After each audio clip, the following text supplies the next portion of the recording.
We've all seen the YouTube videos of truck drivers, usually new guys, in really bad sticky situations, usually Swift trucks. But my very favorite one is the one of the USA truck that noses up to a low bridge, he can't get around it, and he decides to U-turn himself out of the situation. He ends up climbing the embankment on the driver's side, smashing up the hood and the cab of the bunk extender. Meanwhile, the trailer's pivoting on the passenger side and wipes out a retaining wall with the ICC bumper. It's sad to watch. If this poor bastard had been properly trained, he would have known how to get himself safely out of that situation.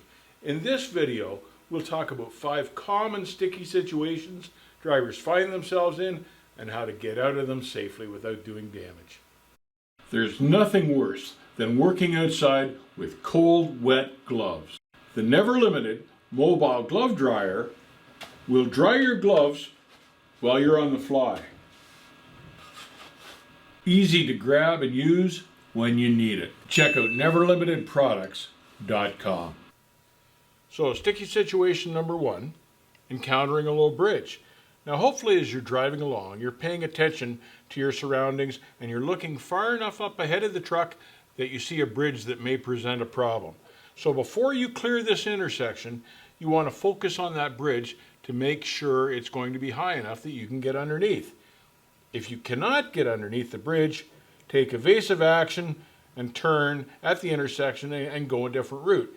If you cannot see the height of the bridge and you find yourself having to nose up to the bridge and find out that you still can't get underneath it, here you are now pinned because you've had to get too close to the bridge. So now you've got to find an escape route, and you may find that traffic is pulled in behind you in the meantime. So you want to sit here, you've got your flashers on, and you want to get professional help because you're going to need to back up through traffic. Hopefully there'll be a cop nearby. He can move the traffic, but you still want to get out and look yourself to make sure you're clear. Back up slowly and carefully with your flashers on, maintaining visual in both mirrors so you can see everything that's going on around you until you can back up into the intersection, clear and go around.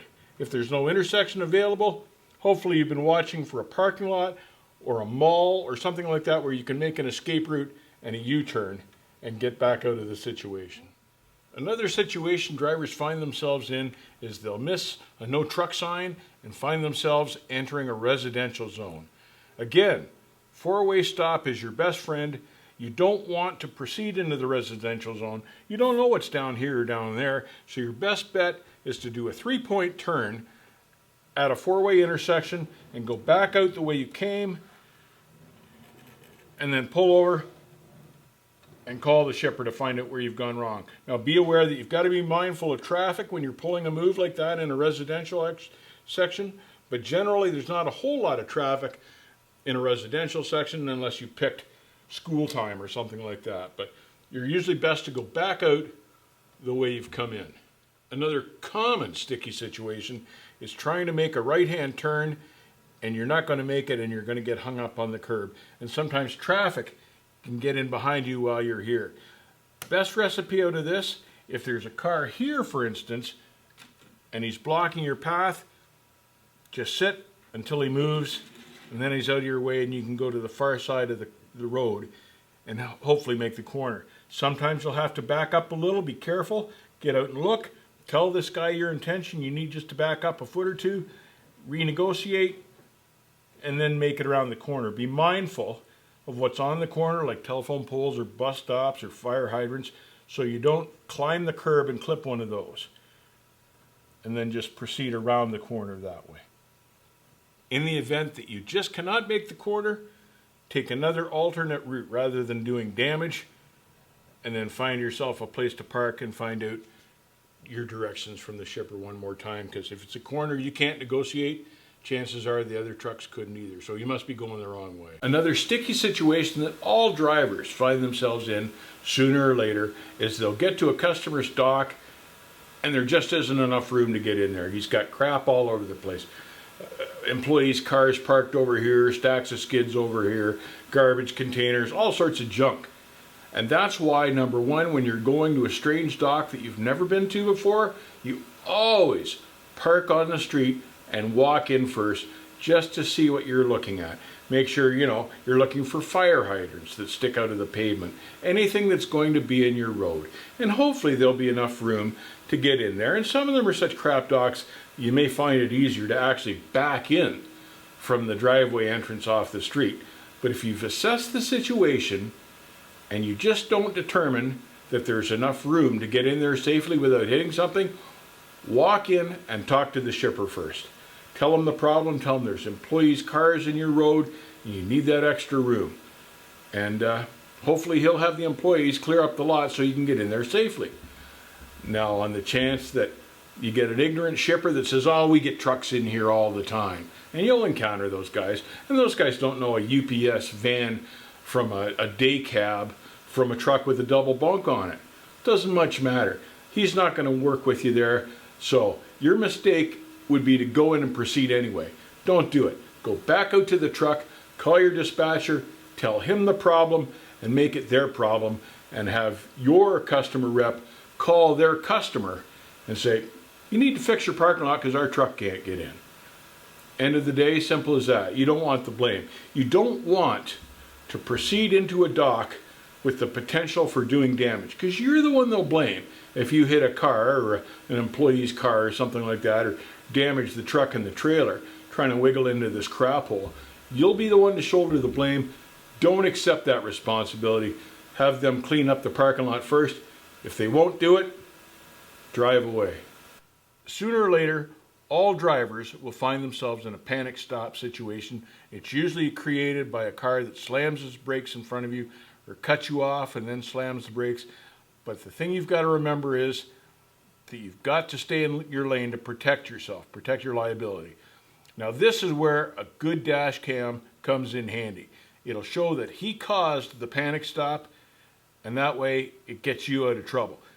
If you try to swerve left or try to swerve right to avoid him, sometimes accidents can happen. There can be a car on this side that you clipped that you didn't see because he was in a blind spot, or you can go down in here into the ditch and roll over in the grass. And again, both instances are your fault then, not his. And he'll just drive away. And he's gotten away with it, and he's created a very expensive accident. So in a situation like this, maintain your lane. Maintain your legal position. Have your dash cam recording. It should be on all the time anyway. And just panic stop as hard as you possibly can.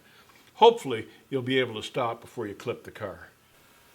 Sooner or later, all truck drivers are going to encounter situations like these.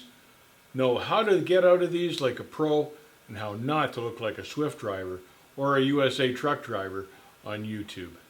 When we were putting together this video, it reminded me of a situation I found myself in years ago. One of my first jobs was delivering gasoline to gas stations, and a lot of these gas stations were in residential neighborhoods. And this is before cell phones or GPS or anything like that, and you just kind of wandered into these residential areas looking for these gas stations and hope you'd stumble across them. Well, I'd been cruising around and I couldn't find this gas station. The streets were getting smaller, narrower. I thought, I'm going to get back out the way I came, because I know I had the room, and I'm thinking, I really don't want to have to back up and do a 3-point turnaround here. What can I do? So I'm sitting there contemplating my situation, parked on the side of the street, and I look a few hundred yards up ahead and I can see the tops of football field goalposts. And I thought, football field. Maybe that means school or high school or parking lot or something. So I took a cruise down there. Sure enough, it was a high school football field that I could see. Next to it is a big parking lot for the high school, and as luck would have it, it was summertime out. There were no cars in the parking lot. I was able to do a nice U-turn in the parking lot of the high school and get back out the way that I came. And it just shows you, if you keep your cool and keep your head about you, often you can figure your way out of a situation. That's my story for today. Stay safe, keep your cool, keep the rubber side down, and we'll see you on the back.